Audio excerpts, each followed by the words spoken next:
Yeah, the exhaust is still laying here. Really easy to put on, just not installed. Good morning and welcome back to the channel. We got the Duramax finally out. I promised you guys a Duramax update. I'm going to give you a little bit of that, and then we're going to get back in the garage and start working on the rebuilt Silverado. But I got some exciting news about this old truck. And as you may have heard, she had a little trouble on the first start there. It's extremely cold in Pennsylvania right now, and it hasn't been started in about 3 or 4 days. But our fun stuff is on the inside. You can see we still got the dash all torn apart here, but that's actually a good thing. It can be put back together because now when you turn on the key, let's get up here, we have all the gauges working. Yep, they're all working. The radio is out, and I'll explain more about that in a second. But we got 4-wheel drive lights, all of the electrical issues that we had been having. Let's do windows go up and down. I don't know, all the stuff that we had issues with working is now working. If you didn't follow along, we just had a lot of electrical issues in the truck. We thought it was probably a broken wire from when we pulled the dash out. And turns out it wasn't that at all. We didn't have reverse lights, no key fob was working, didn't have heater AC like any of the controls there, no 4-wheel drive switch, and none of the gauges would work. Radio would intermittently work, like just everything. Mirrors wouldn't work. Just everything was a problem. But I'll show you what the problem was. It's just so stupid. It's just so stupid. The whole problem was this guy right here, this stupid aftermarket radio. Something shorted out inside of this was causing all the issues. Some people had suggested in the comments about it being the radio, but I thought it was going to be the adapter that's in there, just for like steering wheel controls and all of that stuff. It wasn't that at all. It was the actual radio itself went bad inside somewhere, and sometimes it would work fine, but that caused all of those electronics not to work. But we took it to the dealership, a Register Chevrolet pretty close to us, which they are awesome to deal with. They're not sponsoring or anything, but they really helped out, figured it out in a short amount of time for a reasonable price. Way easier than replacing the whole dash like what we were going to do. So pretty happy about that. So the old truck is working better than ever, and we still have a few little things to do with the, I know, I've been talking about getting the body panels all fixed up and it buffed and all that stuff, and we know we haven't done that yet, but we are going to do that pretty shortly here. Part of the reason we didn't is we wanted to be able to give the body shop ample time to finish it up, and we have a show coming up. 1 week from this video uploading, we will be at Cops, Cars, and Coffee at the Colonial Park Mall in Harrisburg, PA. Starts, I think, around 7 or 8 a.m. It is a toy drive, so bring out a toy, or I think you can bring out some perishable goods too. I'm going to put the flyer for it up on the screen right now. But we would love to see you guys out there. Come on out. Duramax will be there. I haven't fully decided on the Sky yet. Leave some comments down below if you would like to see the Sky. We could maybe tow it down, maybe not. I don't know. That's a lot of extra work, but I would consider it, and it hasn't been out in well, it's been a while. Before we get into the garage, I forgot we got another truck. This is a 1500 4.3, but it is 4-wheel drive. It's got the 8-foot bed, which is really nice. Automatic. 315,000 miles, runs like a boss. It was $600. We got it for a plow truck, but we don't know what we're going to do with it. We might not need it because these tires over here are going to something that it also can plow the driveway. So we might not need the truck. I don't know. We'll see what happens. Another day, another truck that we got to tear even further apart. If you didn't see the last video, this is our 2018 Silverado with a bent frame, and we got to completely strip the frame down here to put the new frame underneath of it, which we already got. And we did some serious organizing in the garage. We got the grinder actually installed. We got the vise, which these workbenches really probably aren't good enough to be really hitting on with a vise, but you know, it's there. And all of our sockets, everything cleaned up. We're going to come up with a really good system, hopefully a really good system over time here. We're going to get some more tools out here so we don't have to go over to the other side to get everything. This is the household section, and well, we just don't do that much construction household stuff anymore, so that hasn't been organized yet. But all of this stuff, we're good to go here. Got to get some hooks for all the peg boards, and we got everything pretty much done here. Power tools, funnels. This stuff here is a little bit still haphazard. A lot of toolkits and stuff down there. Porta power, and then this is oil and cleaning supplies on this shelf. And then going over here, which we still got a little bit more to do. This was an old toolbox that we had that was filled, and a lot of the stuff like isn't really stuff that we're going to use, so we got to clean it out. But we're starting to get some stuff done. Got pliers up there and all that fun stuff. And then this is our newer box, and this is screwdrivers, but we haven't gotten to organizing those yet either. In this stuff over here, we got sockets, ratchets, and all that fun stuff. And then some other tool kits and things up here, like hose clamps, heat shrink wrap, pins, I don't know, just a lot of different stuff, welding over here. So we got a lot of work yet still to do, and we got a bunch of sockets that we don't really have socket rails or a good place to put them yet. But way better than what we've been dealing with for, I don't know, the past 4 or 5 years here doing rebuilds, and we should have done this before we did the whistling diesel truck, but oh well. We are going to pull the front end off this, I think, first. We're going to roll the engine over that direction, and then just get to disassembling.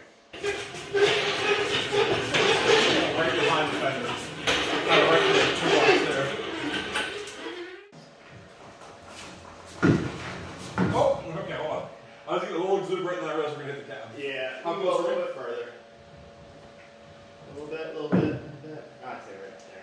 So, I'm just thinking we can pull these 3 bolts off the top, and then maybe... And I was thinking control arm there, just you know, both control lower. arms, and the steering shaft, and the CV axis? Yeah. I don't know that we... Can we take the diff at the same time, you think? I don't... Or is it just too much? Well, unless we like lift... Like, if we literally disconnected everything and just lifted this frame out of the way, yes. Yeah. I mean, I'm okay with that. We could try it. I don't know if we're ever realigning it, if you're ever getting Yeah, you probably two sides can. back together. You probably And then you can. end up probably pulling the CV shaft apart and everything. So, now I think we should just take the CV axle off at the diff. Okay. And just let them kind of hang and take off the 4 bolts for the control arms and the 3 bolts for the shocks and call it good. Okay. Disconnect the brake line here, I think. Yeah, you got one more on the steering rack here too. Yeah. Everything else looks pretty straightforward, I think.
Got the fun stuff happening now. Should have everything loose on this side. We'll at least find out.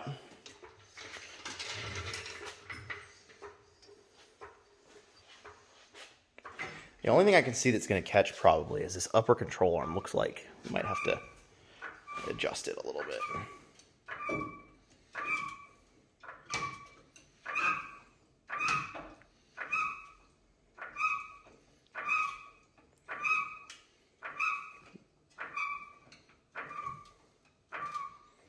Yeah, okay.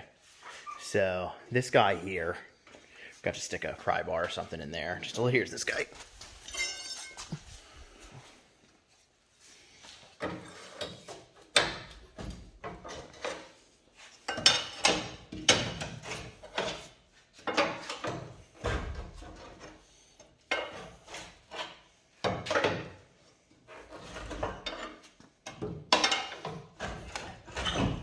All right. I think if you go up just a little bit more, the rest of it should come free. This guy hung up now. CV shaft might not. It's actually It just dropped. No, is it? It's up between the frame. I mean, it's Oh true. no, okay, I see. All right, let me try this. Yeah, those guys might be catching too. Oh yeah. There you Put go. a hand on that. Yep. Just not like completely fall and scratch the wheel.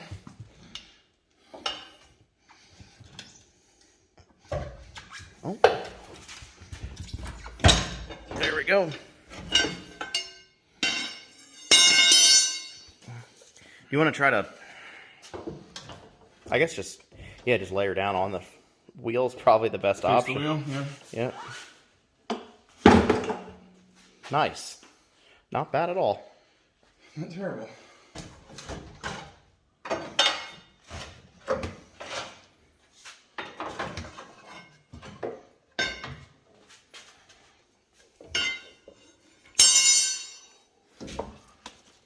Swapping her down. Yep.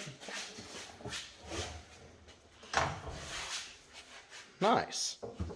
The one bad thing we did just notice is the diff we thought was good, but it is indeed cracked right there.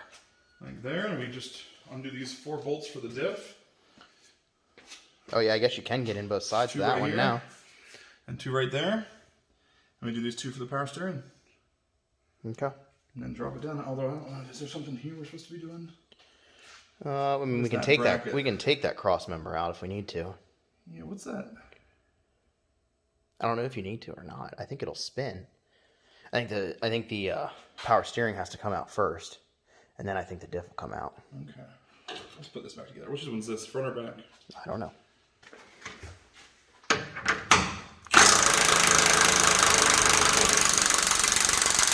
I think there's a nut underneath that. Spin. Yeah.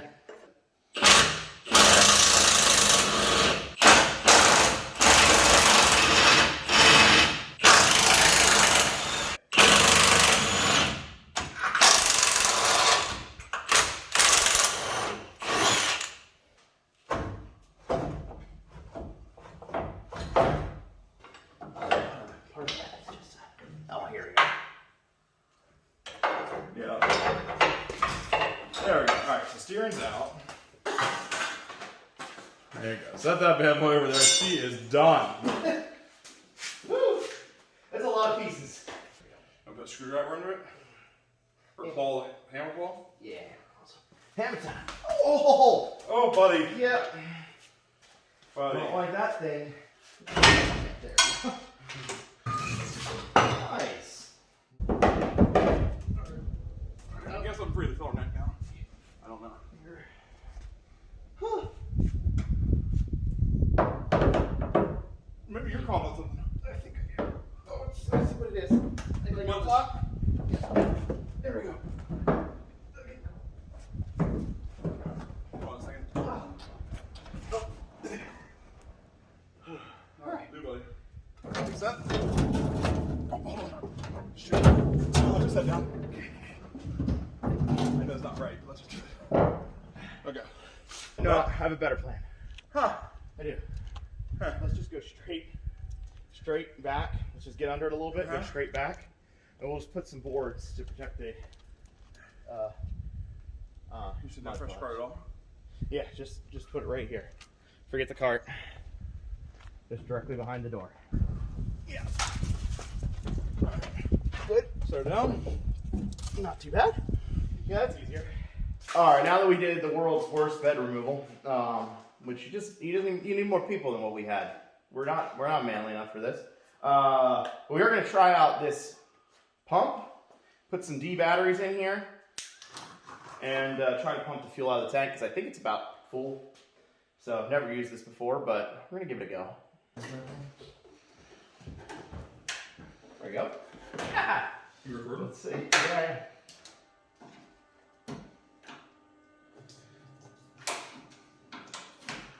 How fast is it gonna be?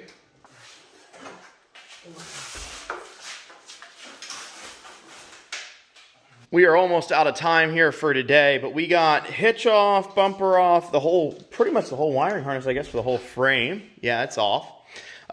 Fuel tank drained. The exhaust just pulled out. Not a big deal there. We'll do that after we get the rear axle and all that fun stuff apart. But I think in, I don't know, not a very long amount of time, we'll have this guy stripped down. And then we're just going to be time for reassembly. So we're pretty much done Can't think of anything else. Like these crash bars and stuff will come off, but we're going to leave those on till it's time to put them onto the new one, and then got everything pretty well organized. We put all of our bolts back in. We did a really a more professional job than we usually do. So, but it's a lot more pieces coming apart than what we usually do too. So, pretty happy with the amount of work we got done today. So with that, guys, we are wrapped up for tonight.